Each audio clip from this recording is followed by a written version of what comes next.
যখন আরব সমাজের মানুষ মূর্তি পূজায় লিপ্ত হতো বাধ্যতামূলক, জন্মসূত্রেই মূর্তি পূজক ছিল, তারা কাবা তোয়াফ করত বিবস্ত্র হয়ে, উলঙ্গ হয়ে। এটাকে তারা সৌভাগ্য মনে করত। তাদের যুক্তি ছিল যে আমরা যে সমস্ত কাপড় চোপড় পরে চুরি ডাকাতি করি, ধর্ষণ করি, জিনা ব্যভিচার করি, এই সমস্ত নাপাক কাপড় পরে গায়ে দিয়ে আবার আমরা কেমনে আল্লাহর ঘরের সামনে যাই। এই জন্য তারা কাপড় চোপড় খুলে বিবস্ত্র হয়ে কাবা তোয়াফ করত। নাউজুবিল্লাহ বলেন। এমন একটা মূর্খতার সময়েও নবীজি সাল্লাল্লাহু আলাইহি সাল্লাম কোনো দিন কাবার চত্বরে বিবস্ত্র অবস্থায় কোনোদিন যান নাই। আল্লাহ হেফাজত করেছেন। কে হেফাজত করেছেন? আল্লাহ হেফাজত করেছেন।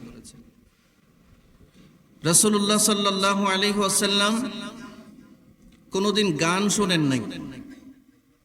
ওই সময়ে আরব দেশে অনেক গায়িকা ছিল, তারা গান গাইত এবং তৎকালীন সময়ে আরব সমাজের সব মানুষগুলো গান শুনত ঐক্যবদ্ধভাবে, নর্তকী নাচাত আর গান শুনত। নবীজি কোনোদিন এরকম বদ কোনো আসরে বসেন নাই। সুবহানাল্লাহ বলে, সুবহানাল্লাহ। একটা পুরো সমাজ ব্যবস্থাই বর্বর, এমন বর্বর একটা অসভ্য সমাজ ব্যবস্থায় নবীজি নিজেকে নিয়ন্ত্রণে রেখেছেন আল্লাহর সাহায্যে। কার সাহায্যে? জোরে বলেন, কার সাহায্যে? আল্লাহর সাহায্যে।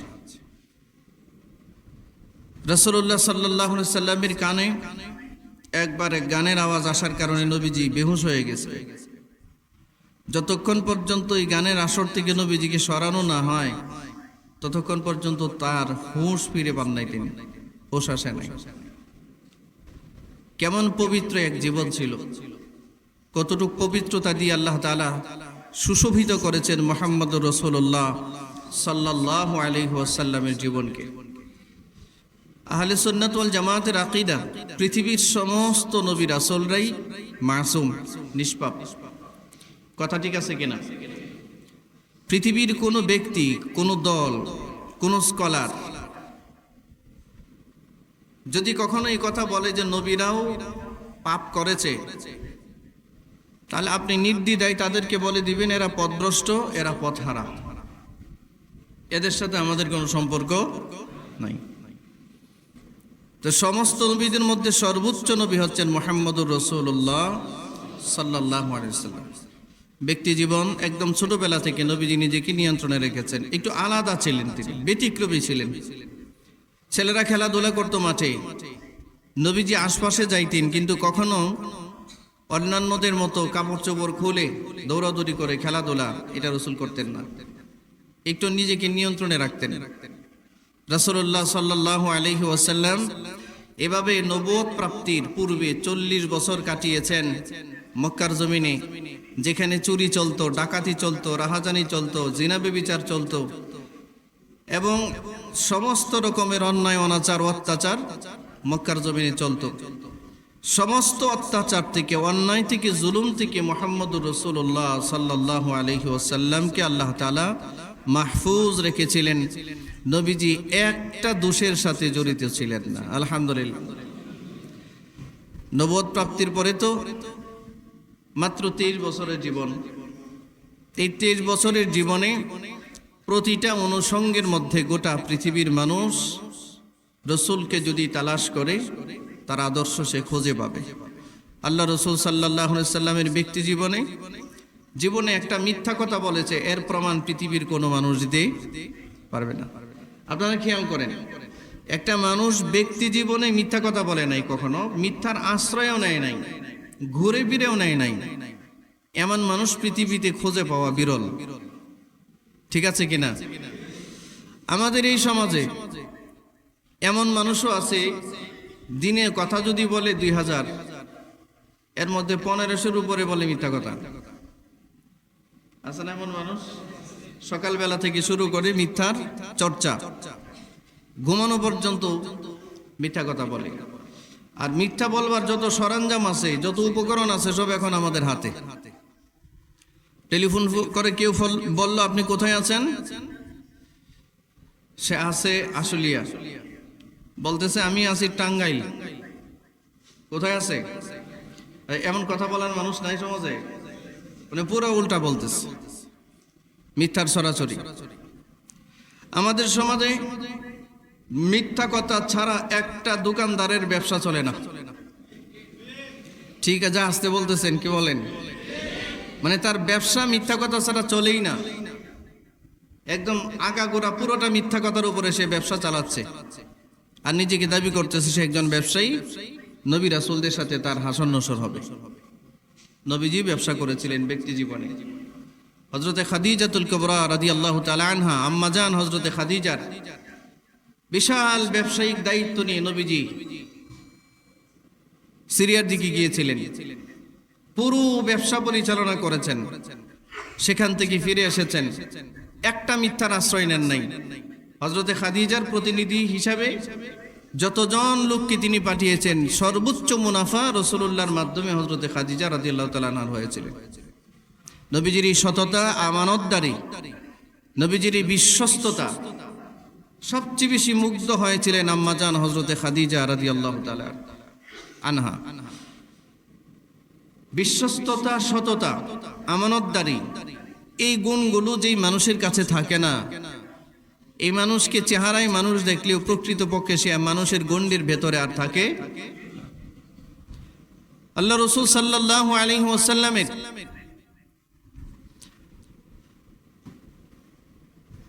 একান্ত ব্যক্তিগত জীবনে নবীজি সাল্লাল্লাহু আলাইহি সাল্লাম যেই কয়জনের সাথে চলেছেন, কখনো কোনো অসৎ মানুষের সাথে, অসৎ বন্ধু বান্ধবের সাথে এক কদমও নবীজি পা বাড়ান নাই।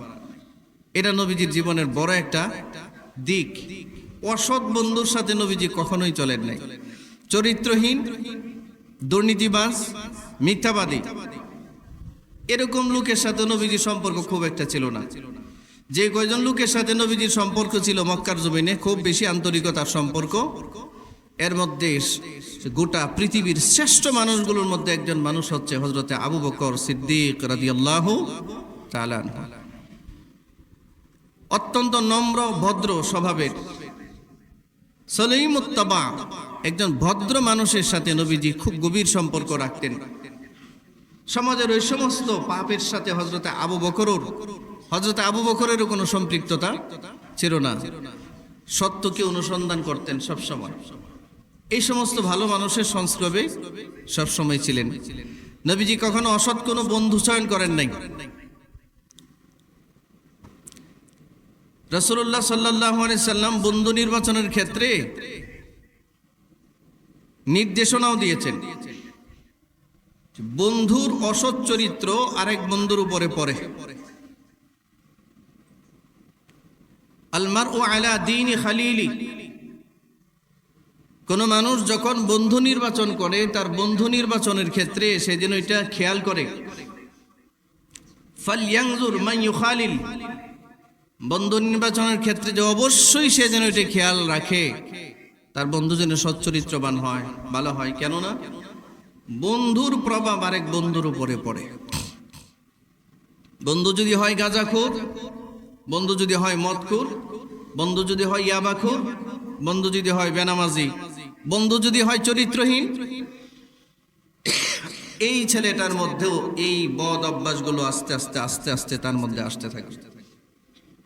আমাদের সমাজে যতগুলো ছেলে আজকে গাঁজা খায়, ইয়াবা খায়, বিড়ি খায়, এরা কিন্তু মারপেট থেকে বা নিজস্ব গতিতে, নিজের পদ্ধতিতে, নিজের বুদ্ধিতে মদ গাঁজা ইয়াবা খাওয়া শিখে নাই।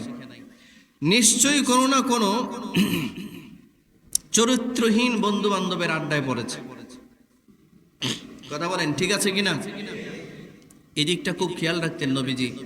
এই জন্য নবীজির জীবনে কোনোদিন কোনো অসৎ চরিত্র মানুষের সাথে নবীজির ন্যূনতম কোনো সম্পর্ক ছিল না।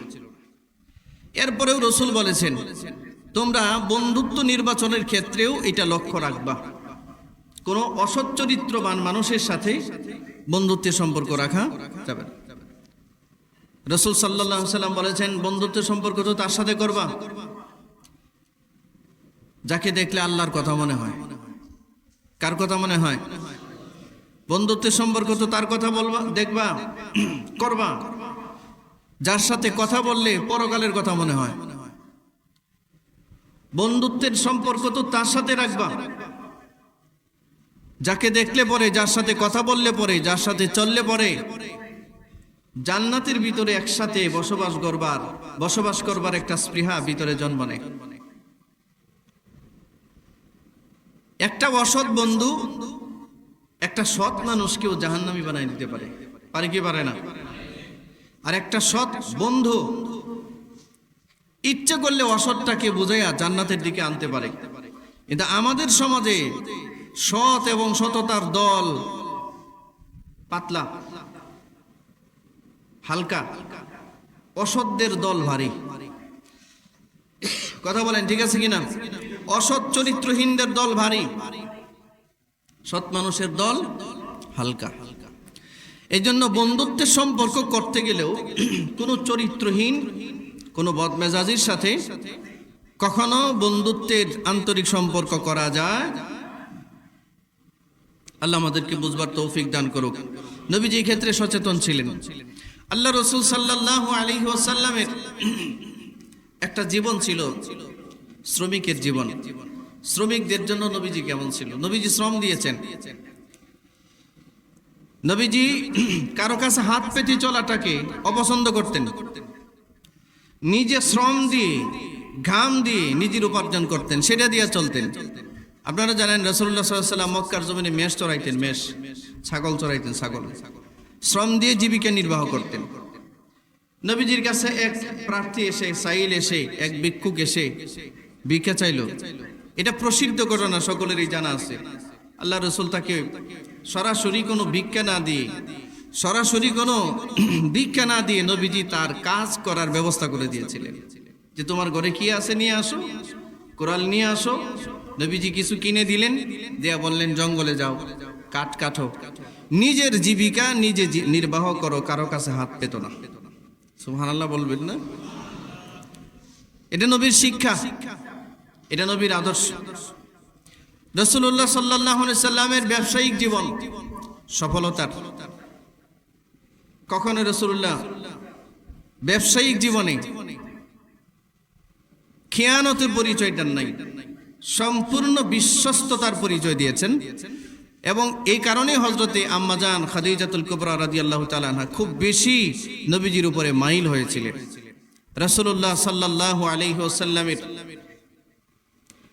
ব্যক্তি জীবনে তিনি যেই শারীরিক অবস্থানটা তার ছিল, নবীজি খুব বেশি লম্বা মানুষ ছিলেন না, একেবারে খাটো ছিলেন না, দুইটার মাঝখানে ছিলেন। বুকটা ছিল রাসূলুল্লাহ সাল্লাল্লাহু আলাইহি ওয়াসাল্লামের প্রশস্ত। বুক ছিল কি? প্রশস্ত বুক। এই ব্রুগুলো লাগানো ছিল, কপালটা ছিল চ্যাপ্টা। নবীজির চেহারার দিকে তাকালে যারাই তাকাতো খুব সহজে দৃষ্টি নিচে নামাইতে পারত না, তাকায় থাকতে হইতো যে এই চেহারা থেকে নূর চমকাচ্ছে। এবং এই চেহারা কোনো মিথ্যাবাদীর চেহারা হতে পারে না। অসংখ্য মানুষ শুধুমাত্র রাসূলুল্লাহ সাল্লাল্লাহু আলাইহি ওয়াসাল্লামের পবিত্র চেহারা মুবারক দেখে দেখে কালিমা পড়ে মুসলমান হয়েছে। এক হাদিসে আসছে আল্লাহ রাসূল সাল্লাল্লাহু আলাইহি ওয়াসাল্লাম খাইবারের যুদ্ধ থেকে ফেরত আসছিলেন। হযরতে ইমরান ইবনে হুসাইন রাদিয়াল্লাহু তাআলা থেকে হাদিস বর্ণিত। খাইবারের যুদ্ধ থেকে ফেরত আসছেন, আস্তে আস্তে সারাদিন সফর করে রাত হয়ে গেছে। তাঁবু গাড়লেন, তারা ঘুমায় গেলেন রাতের বেলায় এশার নামাজ পড়ে। লম্বা ঘুম দিলেন, এদিকে ফজরের টাইম চলে গেছে, সূর্য উদয় হয়ে গেছে, সবাই ঘুমাচ্ছে। সর্বপ্রথম ঘুম থেকে জাগ্রত হলেন হযরত আবু বকর। কে জাগ্রত হয়েছে? জোরে বলেন। দেখে সূর্য উঠে গেছে। সমস্ত সাহাবায়ে কেরাম ঘুমাচ্ছেন, নবীজিও ঘুমাচ্ছেন। আর নবীজি যদি কখনো ঘুমাতেন, রাসূলকে কেউ ডাকতেন না। আল্লাহ রাসূল সাল্লাল্লাহু আলাইহি ওয়াসাল্লামের কানের কাছে গিয়ে হযরত আবু বকর দূর থেকে আল্লাহু আকবারের আওয়াজ দিয়েছেন। নবীজি ঘুম থেকে জাগ্রত হলেন, উঠে দেখেন সূর্য উঠে গেছে। আল্লাহ রাসূল সাল্লাল্লাহু আলাইহি ওয়াসাল্লাম সব সাহাবায়ে কেরামদেরকে নিয়ে এই জায়গাটা ত্যাগ করলেন দ্রুত। অন্য জায়গায় গিয়ে তিনি ফজরের নামাজ আদায় করলেন, কাজা আদায় করলেন সমস্ত সাহাবায়ে কেরামদেরকে নিয়ে, যারা খায়বার যুদ্ধ থেকে ফেরত আসছিলেন তাদেরকে নিয়ে। রাসূলুল্লাহ সাল্লাল্লাহু আলাইহি ওয়াসাল্লাম ইমরান ইবনে হুসাইন রাদিয়াল্লাহু তাআলা আনহু সহ অন্যান্য সাহাবীদের বেশ কয়েকজন সাহাবীকে আগে পাঠিয়ে দিলেন রাস্তা দেখার জন্য। সামনে অগ্রসর হয়ে দেখতেছেন হযরত ইমরান ইবনে হুসাইন রাদিয়াল্লাহু তাআলা আনহু বলেন, আমি এতটা তৃষ্ণার্ত ছিলাম, পিপাসিত ছিলাম, আমরা পানি খুঁজে পাচ্ছিলাম না। তো সামনে গিয়ে দেখি একটা মহিলা একটা উটের উপর দিয়া সাওয়ার হয়ে যাচ্ছে। মহিলার দুই পাশে দুইটা মস্ক, পানির মস্ক ঝুলতেছে উটের মধ্যে। তা আমরা কাছে গিয়ে বললাম, আপনি কি আমাদেরকে একটু পানি দিতে পারেন? আপনার কাছে পানি আছে? মহিলা বলতেছে, না, আমার কাছে পানি নাই। কি নাই? কথা শুনতেছেন আপনারা? অথচ উটে দুই পাশে দুইটা মস্ক, পূর্ণ পানি ঝুলতেছে। মস্ক বুঝেন? মস্ক এই সময়ের কলসি বুঝেন? কলসি, ওই এইটা তো কলসির জামানা, ওইটা কলসির জামানা ছিল না। চামড়া দিয়ে সেলাই করে মস্ক তৈরি করা হতো, ওইটার মধ্যে পানি হেফাজত করা হতো। তা হযরত ইমরান ইবনে হুসাইন বললেন, আপনার মাঝে আর পানির মাঝে ব্যবধান কত দিনের, কতটুক সময়? দেখতেছেন তো পানির মস্ক পাশে ঝুলতেছে। মহিলা বলতেছে, একদিন আর এক রাত। মানে পানি আনতে গেলে আমার থেকে পানি এতটাই দূরত্বে যে একদিন আর এক রাত সময় লাগবে। বুখারীর হাদিস বলছি। হযরত ইমরানের রাগ উঠে গেছে। এই মহিলা তো দুষ্ট মহিলা, মিথ্যাবাদী মহিলা। পাশে পানির মস্ক ঝুলতেছে, ডান দিকে একটা, বাম দিকে একটা। তো তারা ধরছে মহিলারে, ধরে উটের লাগাম ধরে ঘুরাইছে, ঘুরায় নবীজির কাছে নিয়ে আসছে। রাসূলের কাছে গিয়ে বলেন যে, হুজুর, আমরা খুব পানির পিপাসিত, তৃষ্ণার্ত, মহিলার কাছে পানি আছে। বললাম আর কি যে আমাদের একটু পানি দিতে, বা পানি কোথায় আছে সে সন্ধান দিতে পারে কিনা। তার সাথে পানির মস্ক ঝুলতেছে দুইটা। সে আমাদেরকে বলে পানির সন্ধান আমার কাছে নাই, পানির কাছে যাইতে হলে একদিন আর এক রাত লাগবে। অথচ তার মুঠের মধ্যে দুইটা মস্ক ভর্তি পানি আছে। আল্লাহ রাসূল সাল্লাল্লাহু আলাইহি ওয়াসাল্লাম মহিলারে ডাকলেন কাছে। এই, তুমি মিথ্যা কথা বললে কেন? মহিলা তো একটু ভয় পেয়ে গেছে, বিশাল জামাত। মহিলা বলতেছে যে, আমি তো ভয় পেয়ে গেছি, আমি তো, আমার দুইটা এতিম সন্তান আছে, আমার কাজকর্ম করার কেউ নাই, আমার স্বামী নাই। এইরকম লোকদেরকে দেখতেছি, এরা যদি আমার পানির মস্ক নিয়ে যায়, আমি আমার বাচ্চাদেরকে খাওয়াবো কি? এই জন্যই কথা বলছি। আল্লাহ রাসূল একটু মুচকি হাসি দিলেন। হাসি দিয়া বললেন, এই পানির মস্ক নিয়ে আসো, দোনোটা নিয়ে আসো। নিয়ে আসলেন। রাসূলুল্লাহ সাল্লাল্লাহু আলাইহি ওয়াসাল্লাম, দুরূদ শরীফ পড়েন, সাল্লাল্লাহু আলাইহি ওয়াসাল্লাম পবিত্র হাত মোবারক দুইটা মস্কের মাথায় রাখলেন এইভাবে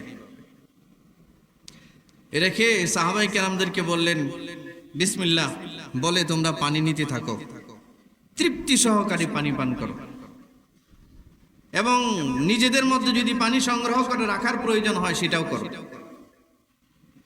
ইমরান ইবনে হুসাইন রাদিয়াল্লাহু তাআলা আনহু বলেন যে, নবীজি হাত মোবারক এভাবে ধরে রেখেছেন, মস্ক থেকে অটোমেটিক্যালি পানি পড়তেছে।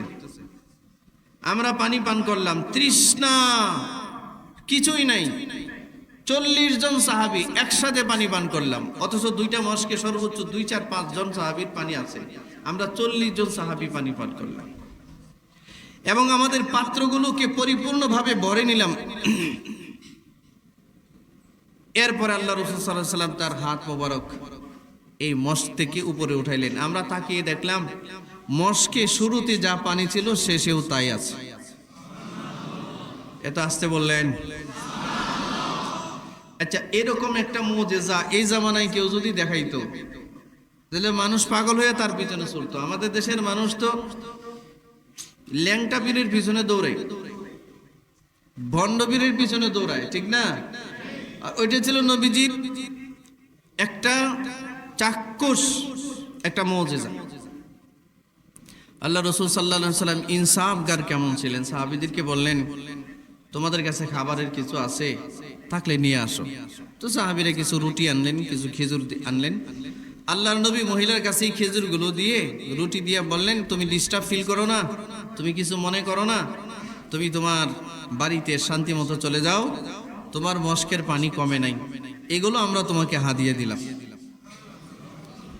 মহিলা কাঁপতেছে ভয়ে,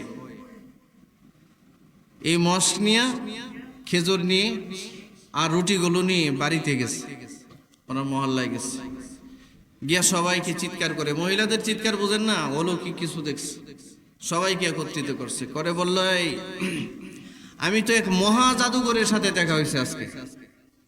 নাউজুবিল্লাহ বলবেন না? তারা বলে, নবী, আমার কাছে মনে হচ্ছে জাদু। কি জাদু? যে এইটার ভিতর থেকে উনি দুইটা হাত ধরলেন আর অসংখ্য পানি পড়লো, সবাই তৃপ্তি সহকারে পানি পান করলেন এবং তাদের মস্ক ভরে নিয়েও গেলেন, এরপর আমার পানি কমলো না। লোকটাকে দেখে মনে হলো মিথ্যাবাদী না, এবং আমাদের দেশে যে সমস্ত দান্দাবাজ জাদুঘর আছে এরকমও মনে হলো না। আমি জাদুকরও বলতে পারতেছি না, আর তার সাথী সঙ্গী যারা আছে তারা তাকে জাদুকর বলে না, তারা তাকে নবী বলে। আমার তো মনে হয় ইনি সত্যবাদী, চলো আমরা সবাই মিলে তার কাছে কালিমা পড়ে মুসলমান হয়ে যাই। সবাই মিলে এসে রাসূলের কাছে কালিমা পড়ে মুসলমান হয়ে গেছে। পাওয়ার থাকলেই পাওয়ার দেখান নাই নবীজি, ইহসান করেছেন, ইহসান। আল্লাহ রাসূল সাল্লাল্লাহু আলাইহি ওয়াসাল্লামের ব্যক্তি জীবনটা তিনি ধর্মীয় কারণ ছাড়া ব্যক্তিগতভাবে কোনো মানুষকে কষ্ট দিয়েছেন, গালি দিয়েছেন, এর একটা উদাহরণ গোটা পৃথিবীতে খুঁজে পাওয়া যাবে না। বরঞ্চ গালি দাদাকে আল্লাহ রাসূল লানত করেছেন, যারা গালি দেয় এদেরকে আল্লাহর নবী লানত করেছেন। রাসূলুল্লাহ সাল্লাল্লাহু আলাইহি ওয়াসাল্লামের জীবনটাকে আল্লাহ তাআলা এইভাবে সাজিয়ে দিয়েছিলেন। নবীজি সাল্লাল্লাহু আলাইহি ওয়াসাল্লামের রাষ্ট্রজীবন, নবীজি তো শুধু নবী ছিলেন না, আরেকটা আশ্চর্যজনক বিষয় আপনাদেরকে একটু স্মরণ করাই। পৃথিবীতে প্রায় 1.25 লক্ষের উপরে নবী রাসূলুল্লাহ পাঠিয়েছেন। কোন নবীকে কোন গোত্রের জন্য, এলাকার জন্য, ভাষাভাষীর লোকদের জন্য পাঠিয়েছেন। পৃথিবীর সর্বোচ্চ একজন নবী, যেই নবীকে আল্লাহ তাআলা পৃথিবীতেও পাঠিয়েছেন, আখিরি পয়গম্বরও বানিয়েছেন এবং তাকে বিশাল এক রাজত্ব দান করেছিলেন। রাষ্ট্রপ্রধান হিসেবে নবীজি কেমন ছিলেন? আমাদের স্বাভাবিক একটা প্রশ্ন। আল্লাহ রাসূল সাল্লাল্লাহু আলাইহি ওয়াসাল্লাম 13 বছর নবুয়ত প্রাপ্তির পরে মক্কায় নির্যাতিত হয়েছেন। উম্মতের প্রতি সর্বোচ্চ দরদ রাখতেন হৃদয়ের মধ্যে। নবীজি কাউকে দাওয়াত দিলে যদি দাওয়াত গ্রহণ না করত, অনেক পেরেশান হয়ে যেতেন। বাসায় গিয়ে আল্লাহ রাসূল সাল্লাল্লাহু আলাইহি ওয়াসাল্লাম, নবীজির পেরেশানির দিকটা এরকম ছিল যে মানে দম বন্ধ হয়ে যাওয়ার অবস্থা। আম্মাজান হযরতে খাদিজা রাসূলকে সান্ত্বনা দিয়ে বলতেন, আপনি যদি এভাবে উম্মতের চিন্তা করে দম বন্ধ হয়ে মরে যান, তো উম্মতকে পরবর্তীতে দাওয়াত দিবে কে? কোরআন মাজিদে আল্লাহ বলেছেন, ফালা আল্লাকা বাখিউন নাফসাকা আলা আসারিহিম ইল্লাম ইউমিনু বিহাদাল হাদিসি আসাফা। নবীজি, আপনি, ওরা যদি ঈমান না আনে, আপনি তো দাওয়াত দিয়েছেন, তো এদের চিন্তা যদি আপনি মরে যান, আপনি তো মরে যাওয়ার ব্যবস্থা হয়েছে, আপনি মরে গেলে তো হবে না। মানে এতটা ব্যতীত হইতেন উম্মতকে দাওয়াত দেওয়ার ক্ষেত্রে যদি কেউ না মানত। রাসূলুল্লাহ সাল্লাল্লাহু আলাইহি ওয়াসাল্লাম মাত্র 13 বছর মক্কায় ছিলেন, অত্যাচারিত হয়ে মদিনায় গেলেন। মদিনার জীবন মাত্র 10 বছর। কয় বছর?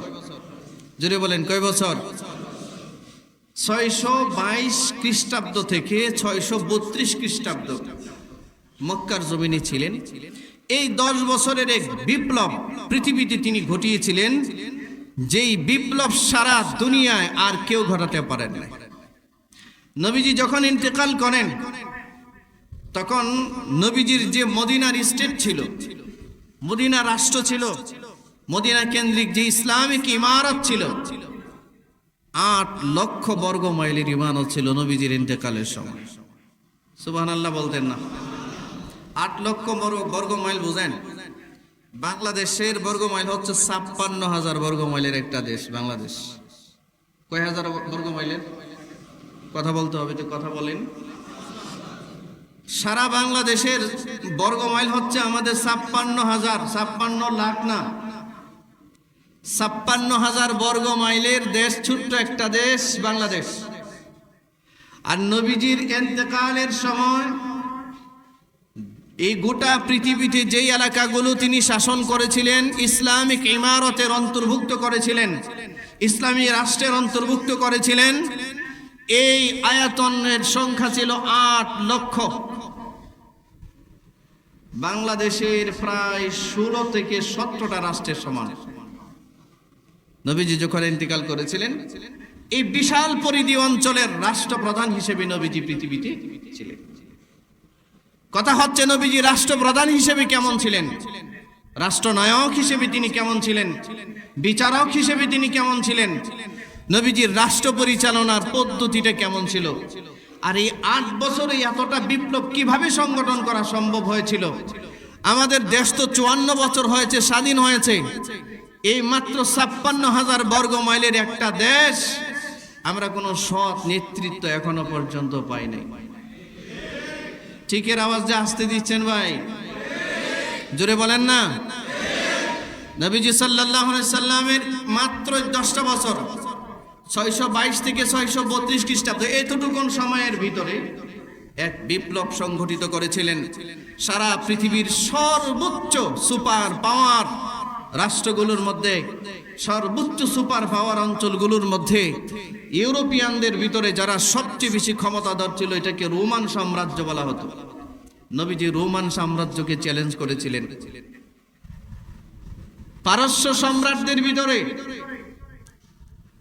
আফ্রিকান সম্রাটদের ভিতরে হাবশার বাদশাহ পুরো আফ্রিকা শাসন করত। নবীজি হাবশার বাদশার প্রতি চিঠি প্রেরণ করেছেন, দাওয়াত দিয়েছেন। এশিয়ার মধ্যে পারস্য সাম্রাজ্য ইরান কেন্দ্রিক, ইস্পাহান কেন্দ্রিক গোটা এশিয়া শাসন করত। নবীজি সেই জাজিরাতুল আরব থেকে, মদিনা থেকে পারস্য সাম্রাজ্যের প্রতি চিঠি পাঠিয়েছেন, দূত পাঠিয়েছেন, দাওয়াত দিয়েছেন, নতুবা যুদ্ধ করবার জন্য প্রস্তুত থাকার নির্দেশ দিয়েছেন। আচ্ছা, বাংলাদেশের কোন রাষ্ট্রপ্রধান যদি এখন চিঠি পাঠায় আমেরিকা ডোনাল্ড ট্রাম্পের প্রতি, যা আপনারা দাওয়াত দিয়েছি আগামী কালকের মধ্যে কালিমা করবেন, যদি কালিমা না পড়েন তাহলে আমাদের সাথে যুদ্ধ করার জন্য প্রস্তুত হন, পারবেন তো? কথা বলেন না, পারবেন? এটা কল্পনা করা যায়? আরে ভাই জোরে কথা বলেন না কেন? কল্পনা করা যায়?